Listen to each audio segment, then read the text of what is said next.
ถ้าเราคิดแล้วเราไม่ทำมันก็คืออากาศมันจะมีทั้งหมด3อย่างที่จะประสบความสำเร็จได้ 1. กล้าและลงมือทำ 2. คิดในแง่บวก 3. ออกจากกรอบที่ตัวเองยึดติดอยู่แค่นั้นเอง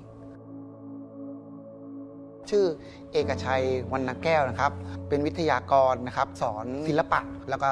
ตอนนี้ก็เขียนหนังสือแล้วก็แสดงละครด้วยวิทยากรต้องมีอะไรที่มันแบบแปลกไปกว่าเดิมแน่อะไรอย่างเงี้ยค่ะทึ่งแล้วก็แบบเฮ้ยฉันคนนี้มาจริงๆหรอตื่นเต้นก่อนเลยครับแทบจะน้ำตาไหลทุกคนอาจจะคิดว่าเราขาดโอกาสเราขาดความรู้แต่จริงๆเราที่ขาดก็คือกำลังใจเขาทำได้เยอะอะไรหลายๆอย่างได้เยอะมากหลายๆคนที่นั่งอยู่มีโอกาสผมให้ขั้นต่ำเลยนะครับคนละ100แต่สำหรับคนอย่างพวกผมติดลบเลย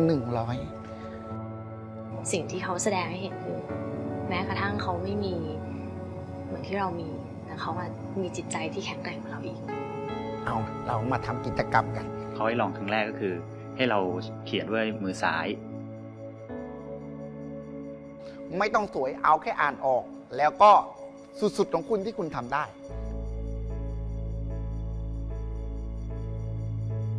พอเขียนด้วยมือซ้ายเสร็จปุ๊บใช้ปากเสร็จปุ๊บใช้ไหล่ซึ่งมันก็เป็นอะไรที่แบบมันยากนะ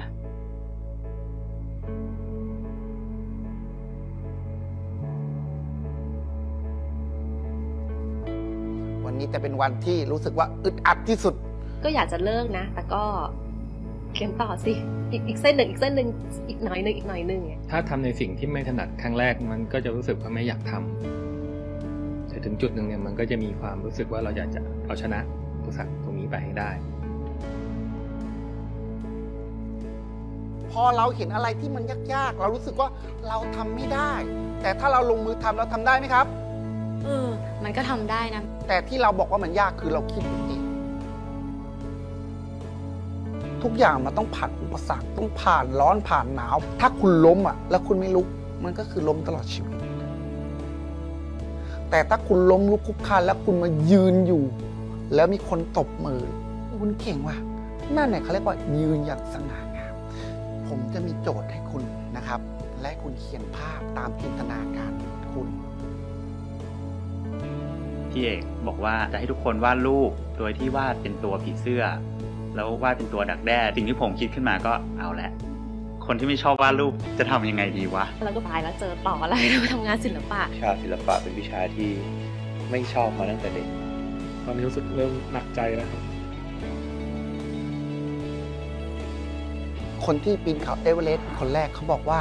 ภูเขาที่สูงที่สุดที่ปีนยากที่สุดไม่ใช่เอเวอเรสต์ภูเขาที่ปีนยากที่สุดก็คือภูเขาในใจตัวเองเราคิดว่าทำไม่ได้ไปก่อนใจมันหายไป 80% แล้วที่เราว่าน่าเกลียดก็ไม่ได้น่าเกลียดเท่าไหร่นะมันก็ดูโอเคอะ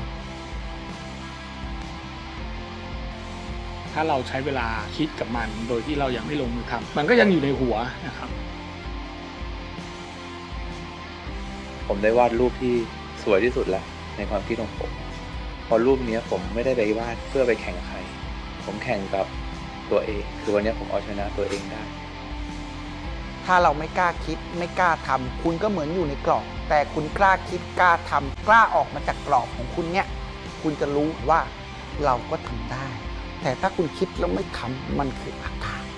เหมือนคำหนึ่งที่ผมเคยท่องไว้ตลอดผมจะบอกกับตัวเองที่เหนื่อยที่ท้อทุกครั้ง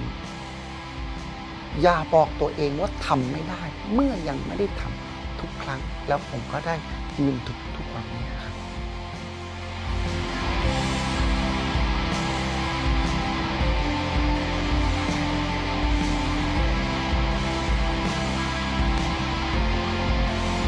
Crack your comfort zone